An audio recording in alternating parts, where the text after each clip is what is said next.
Inilah Ashari, tersangka dugaan pencabulan terhadap sejumlah santriwati di Desa Telogosari, Kecamatan Togowungu, Kabupaten Pati, Jawa Tengah, saat digelandang petugas Satreskrim Polresta Pati ke ruang pemeriksaan. Tersangka ditangkap saat bersembunyi di sebuah petilasan makam di Kabupaten Wonogiri. Sebelum ditangkap, tersangka Ashari sempat mangkir dari pemanggilan penyidik Polresta Pati pada Senin 4 Mei 2026 lalu. Sikap tidak kooperatif itu membuat polisi melakukan pengejaran intensif.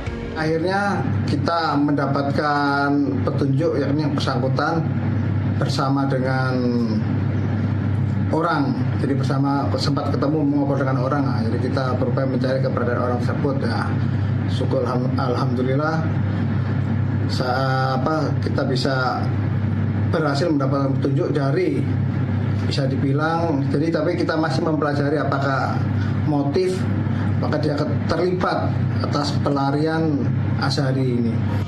Selain menangkap tersangka, tim Polresta Pati dan tim Jatanras Polda Jawa Tengah juga menyita sejumlah barang bukti berupa pakaian, jaket, serta uang tunai yang dibawa tersangka selama pelarian. Akibat perbuatannya, Ashari dijerat Undang-Undang Perlindungan Anak dengan ancaman hukuman maksimal 15 tahun penjara serta denda hingga 5 miliar rupiah. Dari Pati, Jawa Tengah, Syukurun Hamdani, jurnalis TV, melaporkan.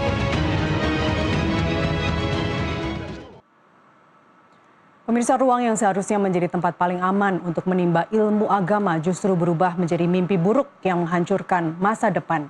Modus doktrin spiritual, kepatuhan mutlak hingga ancaman dikeluarkan dari pesantren digunakan untuk membungkam para korban kekerasan seksual selama bertahun-tahun. Mengapa kasus yang sudah dilaporkan sejak 2024 ini baru menemui titik terang saat ini? Bagaimana perlindungan bagi 252 santri yang kini aktivitasnya dibekukan dan sejauh mana ketegasan negara dalam menjamin keadilan bagi para korban? Dialog Prime sudah tersambung dengan para narasumber. Sore ini dari Pati, Jawa Tengah ada Wakil Kepala Satuan Reserse Kepolisian Resort Kota Pati, Ajun Komisaris Polisi Iswantoro, dan juga ada Kepala Kantor Kementerian Agama Kabupaten Pati, Ahmad Syaiqo. Pak Ahmad dan Pak Iswantoro, terima kasih sudah bergabung di NTV Prime. Selamat malam, Mbak. Selamat malam, baik, terima kasih. Pak Ahmad Syaiqo akan bergabung nanti kemudian ya. Pak Iswantoro, boleh disampaikan, sebelumnya kami apresiasi dulu Pak kepada Polres Pati ya, dan juga tim Jatanras Polda Jateng yang sudah menangkap tersangka begitu mangkir dari panggilan sidang yang pertama kemarin. Kronologisnya kita sudah mengetahui dan saat ini posisinya ada di mana tersangka? Untuk tersangka saat ini sedang dilakukan pemeriksaan di Polresta Pati. Demikian, ada di Polresta Pati, oke. Saat penangkapan yang tersangka ini atau selama pelarian, tersangka ini bersama siapa Pak Iswantoro? Pada saat melakukan pelarian, jadi tersangka ini untuk berangkat baik dari rumah maupun sampai ke tempat di mana pelaku ini dilakukan penangkapan, memang pada saat itu pelaku ini sendirian. Demikian, Mbak. Oke. Tadi kami juga sudah berbincang dengan jurnalis NTV di Pati, ada inisial KS yang saat ini turut diperiksa begitu, statusnya belum tersangka. Mungkin Anda bisa jelaskan siapa posisi atau siapa sebenarnya KS tersebut? Iya, Pak, terima kasih. Untuk KS sendiri, ini saat ini masih dalam proses pemeriksaan, untuk status masih dalam pemeriksaan saksi. Demikian, Mbak. Apakah dia bagian dari pengurus Ponpes? Tidak, Mbak, tidak. Siapa dia, Pak Iswantoro? Jadi inisial KS ini saat ini masih dalam proses pemeriksaan, sementara peran dari KS ini adalah sebagai orang yang membantu pelarian pada saat pelaku A ini melarikan diri. Demikian, Mbak. Apakah dia tetangga atau apakah dia orang internal dari Ponpes Ndolo Kusumo? Artinya mereka memang punya relasi yang cukup kuat begitu dengan AS. Putus-putus, Mbak. Baik. Relasi antara KS dengan tersangka AS, Pak? Relasi. Terkait dengan relasi antara AS dengan A, KS dengan A ini, saat ini masih dalam proses pendalaman terkait hubungan antara A dengan KS ini, Mbak. Baik. Dia laki-laki atau perempuan KS ini, Pak? Laki-laki nggak? Laki-laki. Laki-laki ya, dan sekarang masih didalami ya. Di video tadi juga kami sempat melihat begitu. Kita sudah tersambung dengan Kepala Kantor Kemenak Kabupaten Pati, Pak Ahmad Saiku. Pak Ahmad Saiku, bisa... Baik, terima kasih Pak Saiku sudah bergabung dengan TV Prime. Pak, langsung saja Pak, pertimbangan utama di balik keputusan penutupan Ponpes dibandingkan hanya pembekuan sementara ini apa Pak?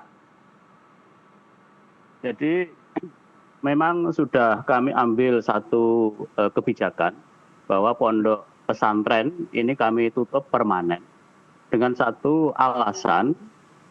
Hari Senin kemarin kami verifikasi faktual di lapangan dan juga karena evaluasi kepatuhan, maka kami putuskan untuk ditutup permanen. Jadi alasannya adalah karena memang adanya kepatuhan, ya, evaluasi dari kepatuhan para pendiri pondok, maka kami ambil kebijakan untuk ditutup.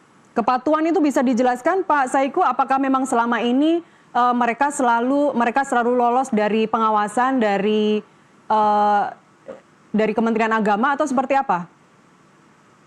Jadi kepatuhan itu adalah terkait dengan keteladanan. Jadi kalau Pak pendiri pondok itu sudah tidak bisa menjadi teladan, maka di situ regulasinya pondok pesantren itu bisa ditutup. Baik. Lantas bagaimana nasib ratusan santri yang saat ini bersekolah di sana Pak? Apa yang akan terjadi? Jadi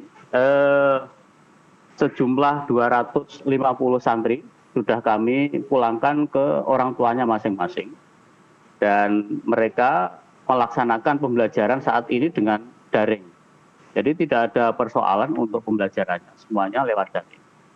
Oh, artinya mereka saat ini masih ada kegiatan belajar mengajar, tapi secara online begitu ya. Yang melakukan belajar mengajar ini, mohon maaf, pengajarnya masih guru-guru yang di Ponpes Ponpes Dolokusumo ini, Pak? Jadi begini, perlu kami jelaskan. Yayasan Dolokusumo itu punya lembaga, 1 pondok pesantren, kemudian 2 RA, Rodotul Atfal atau setingkat dengan TK. Kemudian ada Madrasah Ibtidaiyah setingkat dengan SD, ada SMP dan ada Madrasah Aliyah yang setingkat dengan SMP.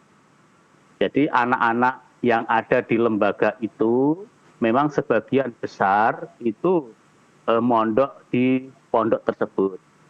Jadi yang mengajar itu bukan guru yang ada di pondok, tapi yang mengajar itu adalah guru yang ada di sekolahnya. Baik, tadi Anda sebutkan 250 santri ini hanya yang di pondok pesantren saja ya Pak? Iya, jadi dari berbagai lembaga yang saya sebutkan tadi, itu yang ada di pondok pesantren itu hanya 252. 252 santri ya, akhirnya ini adalah...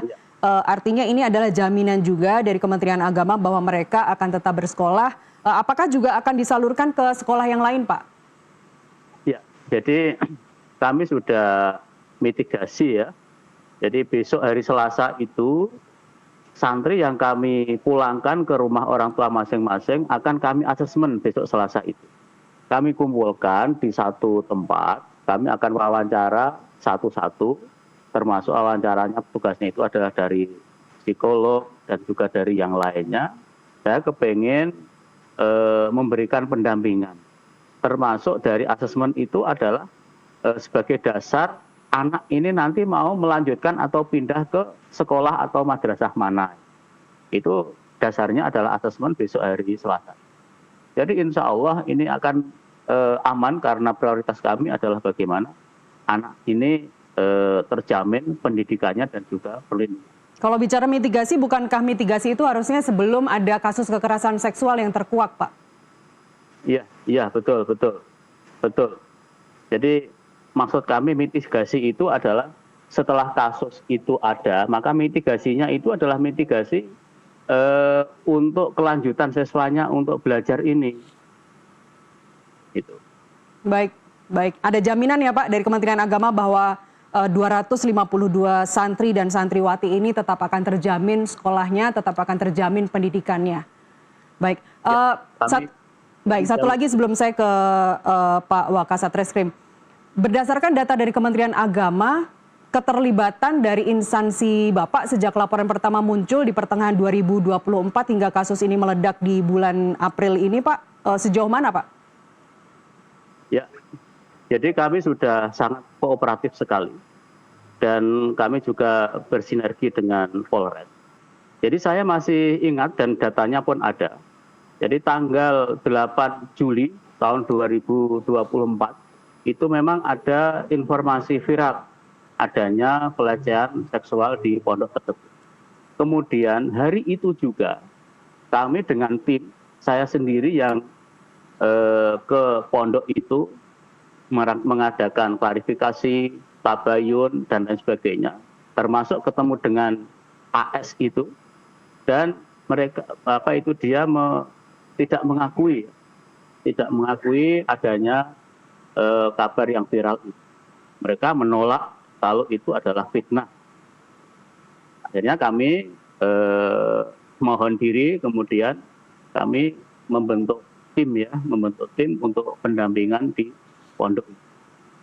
Apa laporan dari tim pendampingan yang Anda bentuk itu, Pak, dari tahun 2024 hingga sebelum kasus ini viral beberapa hari yang lalu? Jadi pendampingan kami itu banyak hal ya, terkait dengan kebenaran isu itu, kemudian pendampingan untuk ustadznya, untuk anak-anaknya, agar memang harapan kami itu tidak akan mempengaruhi pembelajarannya. Oke, baik. Sudah dibentuk tim, tapi ternyata 2026 atau sejak 2024 tim itu dibentuk, masih ada saja kasus kekerasan seksual yang terjadi. Saya ke Pak Wakasat Reskrim, Pak Iswantoro. Pak, ini kan laporan 2024 ada 3 laporan santri, kemudian dicabut, betul ya Pak, laporannya. Dan ada juga informasi yang mengatakan bahwa kasus kekerasan seksual itu sudah terjadi dari tahun 2008 hingga tahun 2018. Bahkan tadi jurnalis NTV di Pati juga menyampaikan ada demo-demo yang meminta pimpinan Ponpes tersebut, AS dalam hal ini, diminta untuk mundur. Sejauh ini seperti apa Pak informasi yang telah Anda dapatkan? Ya, terima kasih Mbak. Jadi untuk terkait dengan Jadi terkait dengan kejadian-kejadian. Jadi peristiwa itu terjadi pada tahun 2020. Kemudian sampai tahun 2024. Kemudian korban ini melaporkan di tahun 2024 bulan Juli. Nah, setelah itu ada juga korban yang melaporkan, tetapi mereka mencabut keterangannya. Ya, ini sebenarnya sebatas saksi.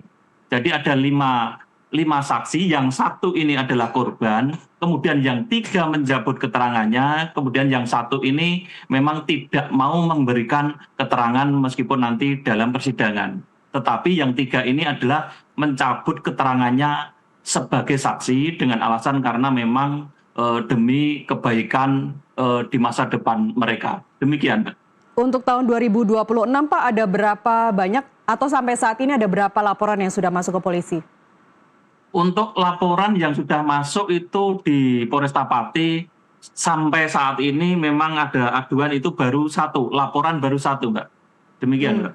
Baik, bagaimana nantinya cara memvalidasi atau memverifikasi korban yang kita dengar ada 30 hingga 50 yang melapor, Pak Iswantoro. Bagaimana cara proses validasinya nanti?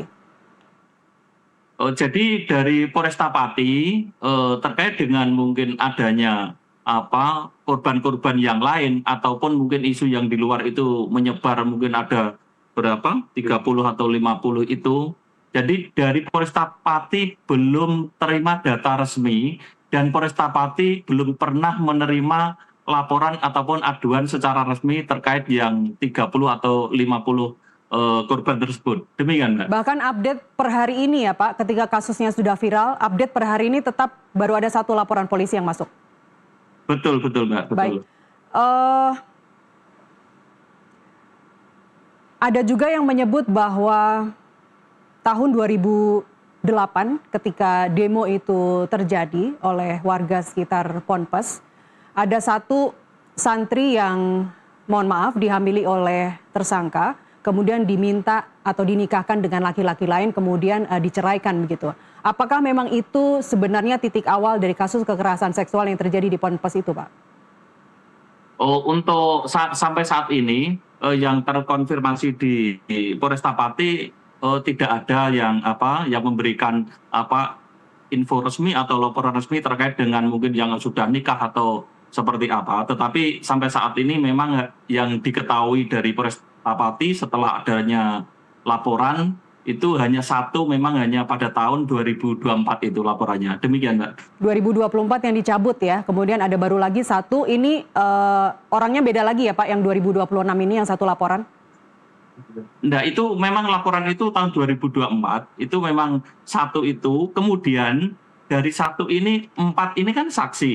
Jadi 4 saksi itu yang 3 mencabut keterangannya, tidak mau memberikan keterangan, cuma yang satu ini tidak mau memberikan keterangan pada saat persidangan. Demikian, Oke, baik. Sekaligus klarifikasi ya Pak, karena kabar di luar itu adalah 3 laporan polisi, 3 LP yang dicabut. Itu tidak benar, yang benar adalah 3 saksi yang mengundurkan diri begitu ya, yang menarik pernyataannya. Apa yang terjadi Pak? Kenapa dia menarik pernyataannya? Itu kalau dari keterangan para saksi, mereka mencabut keterangannya karena tidak diperbolehkan oleh orang tua para saksi untuk berhadapan dengan hukum karena demi masa depan mereka. Demikian. Umur berapa saksi-saksi itu Pak yang mencabut laporannya? Umur kurang lebih 15 tahun, Mbak. Artinya mereka didampingi oleh orang tua atau wali kan Pak selama memberikan kesaksian? Betul, Mbak, betul. Baik. Sudah sampai mana Pak laporan polisi yang satu? Yang tinggal satu untuk itu? Saat ini, yang satu, ya ini pada saat memang laporan yang satu ini dalam proses ini termasuk tersangka yang kita proses saat ini adalah pelaku ini. Demikian, Mbak. Baik. Korban sendiri saat ini posisinya di mana Pak? Untuk saat ini, untuk keberadaan korban kita belum konfirmasi. Artinya dari polisi tidak ada pendampingan dari Polresta? Untuk dari LPSK sudah hadir di Polresta Pati untuk melakukan pendampingan terhadap korban. Ketika kasus ini viral, tapi ketika laporan polisi dibuat, apa yang terjadi terhadap saksi Pak? Tidak ada pendampingan dari Polresta? Kalau dari Polresta selalu koordinasi dengan Peksos untuk dalam rangka pendampingan untuk melakukan pemeriksaan di Polresta Pati. Demikian, Mbak. Sudah tidak bersekolah artinya ya Pak? Untuk saat ini sudah berkeluarga. Sudah berkeluarga. Boleh tahu inisialnya Pak? Hanya inisial A. Inisialnya A, perempuan. Boleh tahu usia ketika lapor Pak, tahun 2024? Usia pada saat lapor 15 tahun. Artinya masih SMP Pak Iswantoro?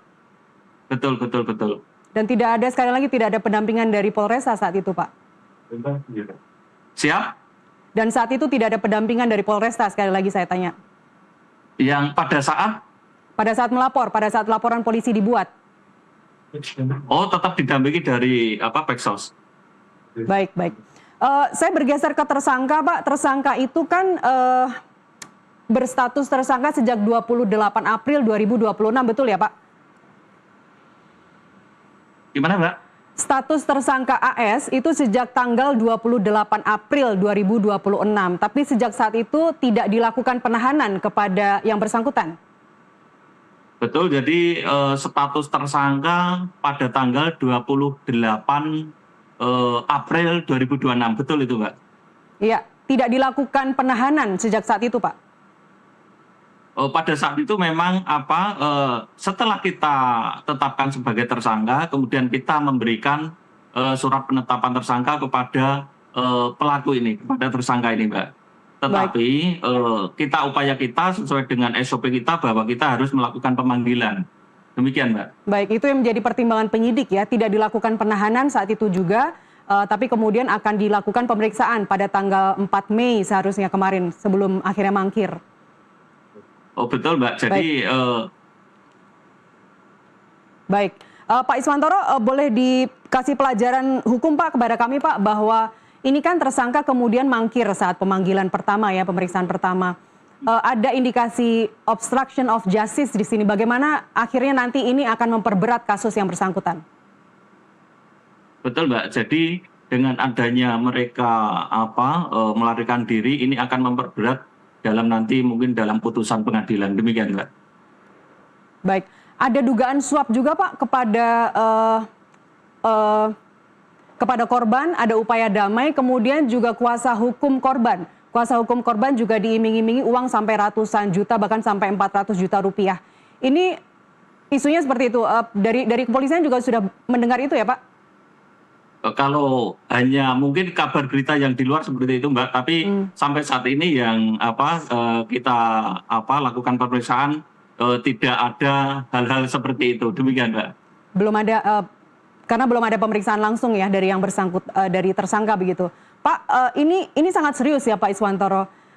Jika memang tersangka AS ini kemudian menawarkan sejumlah uang kepada kuasa hukum, maksud kami kepada kuasa hukum atau korban, itu bisa dianggap obstruction of justice, yang kemudian adalah kalau kepada uang itu ditawarkan kepada penegak hukum, dalam hal ini kepada kepolisian ataupun pihak berwenang, Kementerian Agama misalnya, untuk menutupi kasus ini kan akan serius sekali bisa kena pasal suap di Undang-Undang Tipikor. Itu hal yang tidak mungkin, Mbak. Hal yang tidak mungkin dilakukan. Tapi apakah ada upaya suap Pak kepada kepolisian? Oh, tidak ada, Mbak. Tidak ada ya. Tidak mungkin. Baik. Saya ke Pak Ahmad Saiku. Pak Ahmad Saiku masih bersama kami, Pak? Ya, masih Mbak. Baik, Pak, dijelaskan sekali lagi Pak Saiku, Ponpes Ndolo Kusumo Pati ini artinya terdaftar resmi di sistem Kementerian Agama ya Pak. Dia kalau misalnya kita buka aplikasi Sintren itu Ponpes Ndolo Kusumo ini ada ya Pak, terdaftar di situ. Jadi pesantren Ndolo Kusumo itu ada di Sintren itu terdaftar itu tanggal 29 Oktober tahun 2021. 2021. Baik. Ya, 2021. Tapi tadi Pak Wakasat Reskrim bilang 2020 sudah mulai tercium ada kasus ini, Pak. Ya, jadi itu kan karena belum mendapat izin dari Kementerian Agama, maka kami tidak mempunyai tugas untuk mengawasi ataupun memberikan pembinaan di pondok yang belum berizin itu. Jadi sebatas yang kami lakukan itu adalah ketika pondok itu sudah mempunyai izin operasional, baru kami melaksanakan tugas dan fungsi kami di pondok pesantren. Begitu. Baik. Pak Saiku, pertama kali mendengar kasus ini dari tahun 2024 ya, begitu Anda membentuk tim pendampingan tadi, tim pengawas untuk Ponpes ini. Apa saat itu yang dapat Anda cerna? Bagaimana mungkin seorang pendidik, seorang tokoh agama di Pati yang sangat disegani melakukan perbuatan yang sebejat itu? Jadi perlu kami klarifikasi ya, AS itu tidak sebagai pengasuh, tidak sebagai ustadz, tapi AS itu adalah pendiri yang mendirikan pondok itu. Jadi waktu pendirian untuk izin operasional itu memang tertulis AS. Baik. Dan dia juga bukan seorang tenaga pendidik, bukan guru. Bukan guru, bukan ustadz, bukan kiai, bukan pengasuh. Bukan kiai ya, tapi yang memanggil kiai kepada AS ini berarti hanya pengikutnya saja Pak ya? Iya. Sebagai warga Pati Pak Saiku, sebenarnya bagaimana masyarakat sekitar, tetangga sekitar Ponpes bergaul dengan AS ini? Jadi termasuk hasil dari pendampingan kami mulai tahun 2024 itu, memang kami banyak menanyakan tentang profil dan juga komunikasi Pak AS. Ternyata Pak AS itu orangnya adalah tertutup. Tertutup, jarang bergaul dengan masyarakat sekitar, dan memang setelah mendapat isu itu, ada isu yang viral itu, memang masyarakat itu sudah tidak mempunyai respect terhadap AS. Tapi dia warga Pati asli ya Pak ya? Warga Pati asli. Baik. Dari ya. Baik, tahun 2024 sekali lagi ketika Anda membentuk tim pengawas tadi untuk Ponpes Ndolokusumo Pati ini, apakah juga ditemukan doktrin-doktrin bahwa yang bersangkutan mengaku keturunan wali, mengaku keturunan nabi? Bagaimana modus-modus itu dijalankan, Pak? Jadi hasil pendampingan kami itu tidak sampai sedetail itu. Tidak sampai sedetail itu. Mengapa demikian? Karena Pak AS itu tidak tercatat sebagai kiai, tidak tercatat sebagai ustadz dan lain sebagainya. Jadi kalau ada informasi yang seperti itu ya kami tidak mengetahui. Yang jelas untuk ustadznya, untuk kiainya itu masih wajar-wajar saja, normal-normal saja. Itu secara umum tidak terjadi persoalan. Baik, dan kiai-kiai yang Anda sebutkan itu sampai sekarang juga masih melakukan atau masih mengajar ya Pak secara online? Ya, masih mengajar, guru itu. Baik. Masih mengajar. Baik, artinya hak dan kewajiban santri atau murid dan juga pengajar itu masih terpenuhi semua dengan adanya kasus ini? Ya, masih terpenuhi semuanya. Baik. Pak Saiku, ada informasi bahwa LPSK saat ini sudah ada di Pati ya Pak, sudah mulai pendampingan di sana. Apakah sudah berkoordinasi dengan Kementerian Agama dan apa langkah selanjutnya Pak untuk pendampingan para korban? Jadi LPSK kebetulan baru tadi pagi ketemu dengan kami di kantor Kementerian Agama dan Pati. Dan memang rencananya ini kan sudah masih kami buka terus itu, pengaduan itu kami buka terus. Harapan kami nanti itu akan didampingi oleh tim dari LPSK, biar tidak ada ketakutan dan lain sebagainya. Apakah juga Kemenak dan juga LPSK juga mendorong mereka untuk bersuara, untuk akhirnya mengaku atau menceritakan apa yang terjadi sesungguhnya selama belajar di Ponpes?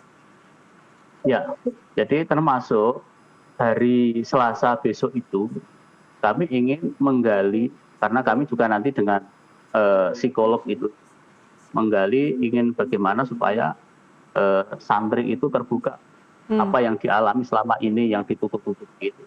Harapan kami kalau memang kami dampingi, harapannya itu nanti santri itu akan lebih terbuka untuk menyampaikan apa yang terjadi ketika ada di pondok. Ya, karena kabar simpang siur Pak Saiku, ada yang mengatakan sudah ada 30 yang mengaku, ada yang mengatakan 50. Tentu kita tidak ingin angkanya sebanyak itu begitu. Kasus terakhir kekerasan seksual di pondok pesantren atau di sekolah agama di Bandung itu saja korbannya hanya 15 dan mendapatkan hukuman mati begitu. Saya ke Pak Wakasat Reskrim, Pak Iswantoro. Masih bersama kami, Pak? Baik, kita akan coba hubungi kembali Pak Iswantoro, Wakasat Reskrim Polresta Pati. Saya sambung dulu ke Pak Saiku. Kabarnya ini mayoritas murid atau santri di Ponpes Ndolokusumo ini yatim piatu, betul ya Pak? Ya, mayoritas yang ada di Ndolokusumo itu adalah yatim. Jadi ada 48 Mbak. Ada 48 yang yatim itu ya. Yang yatim piatu ada 48 dari 250 tadi.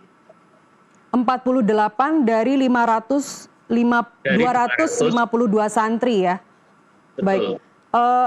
Mohon maaf, kemudian operasional mereka Pak sehari-hari siapa yang akan menanggung? Jadi operasional sehari-hari para santri itu memang banyak donatur ya. Donatur semuanya yang masuk di sini. Jadi memang mayoritas yang mondok di pesantren itu memang gratis. Baik. Dan Kementerian Agama memastikan ya Pak, meskipun kasus ini begitu viralnya, begitu meledaknya saat ini, donatur tersebut tetap tidak akan memutus begitu donasinya. Ada jaminan dari Kementerian Agama untuk itu? Ya. Baik. Ya. Pak Syaiqo, saya harus sampaikan bahwa banyak pihak saat ini yang menilai pengawasan dari Kementerian Agama lemah karena kasus ini dilaporkan sudah sejak 2024 dan tadi juga Anda sudah sampaikan sudah membentuk tim begitu, tapi baru ditindak tegas sekarang. Sebenarnya apa Pak kendala utama dalam mendeteksi kasus di lingkungan yang tertutup seperti Ponpes ini, dan apalagi tadi Anda sampaikan bahwa tersangka AS sendiri merupakan orang yang tertutup begitu? Jadi yang kami lakukan saat ini sesuai dengan tugas kami. Jadi kalau ada yang menyampaikan kami kurang maksimal, itu perlu kami klarifikasi ya.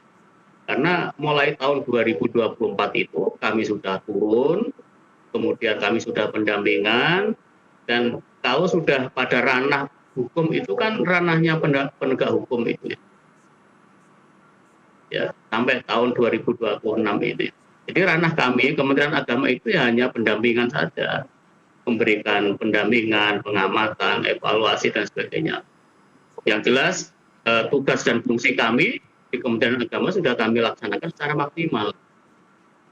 Meskipun Ponpes itu di bawah Kementerian Agama ya Pak? Iya. Baik. Ada rencana untuk melakukan audit rutin Pak atau screening latar belakang misalnya bagi pendiri pondok pesantren, bagi pengasuh di wilayah Pati khususnya untuk mencegah kasus ini terulang atau mungkin terjadi di lokasi yang lain? Oke, jadi ini kami akan mengoptimalkan apa yang namanya Satgas ramah pesantren ramah anak. Jadi kami di tingkat kabupaten itu sudah membentuk Satgas pesantren ramah anak ya.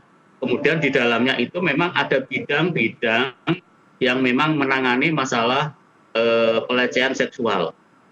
Dan itu dari kabupaten kemudian nanti akan turun semua pesantren itu akan kami bentuk Satgas pesantren ramah anak dalam rangka bagaimana supaya hal-hal yang saat ini terjadi itu tidak akan terjadi di masa yang akan datang. Ya, ya. Baik. Terakhir Pak Syaiqo, apa jaminan Anda atau bagaimana Anda meyakinkan kepada orang tua di luar sana, khususnya orang tua yang ada di Pati, bahwa pondok pesantren di Pati, kita tahu bukan hanya Ndolo Kusumo ini saja. Pondok pesantren atau sekolah agama pada umumnya adalah tempat yang aman, tempat yang tepat untuk anak-anak belajar agama. Ya, jadi memang pesantren itu kan sarana untuk pembentukan karakter anak ya. Ya. Maka kami yakinkan kepada masyarakat, utamanya masyarakat Pati, insya Allah itu tidak akan terjadi lagi di Pati. Karena rencana kami setiap 3 bulan itu, Satgas yang ada di pondok pesantren itu yang beranggotakan ustadz, ustadzah, termasuk santrinya itu, setiap 3 bulan harus melaporkan keadaan pondok pesantren itu. Ini kami maksudkan supaya nanti masyarakat itu lebih percaya. Ada jaminan kalau memang itu tidak akan terjadi lagi. Iya, zero tolerance untuk kekerasan seksual di pondok pesantren dan sekolah-sekolah pada umumnya, kata Menteri Agama. Baik, terima kasih Pak Ahmad Syaiqo, Kepala Kantor Kementerian Agama Kabupaten Pati, dan sebelumnya tadi ada Wakasat Reskrim Polresta Pati AKP Iswantoro. Terima kasih sudah bersama kami di NTV Prime. Sehat selalu Pak Syaiqo. Ya, makasih Pak. Pemirsa, langkah Kementerian Agama yang membekukan izin operasional pesantren lokasi kekerasan seksual di Pati, Jawa Tengah, sekaligus menutupnya layak diapresiasi. Tapi tugas kita belum selesai karena kita harus mengawal proses hukum kasus ini sebagai bagian upaya pemulihan trauma para korban yang wajib mendapat keadilan. Diamnya kita menjadi ruang bagi predator untuk kembali memangsa korban-korbannya. NTV Prime akan kembali dengan informasi lainnya usai jeda.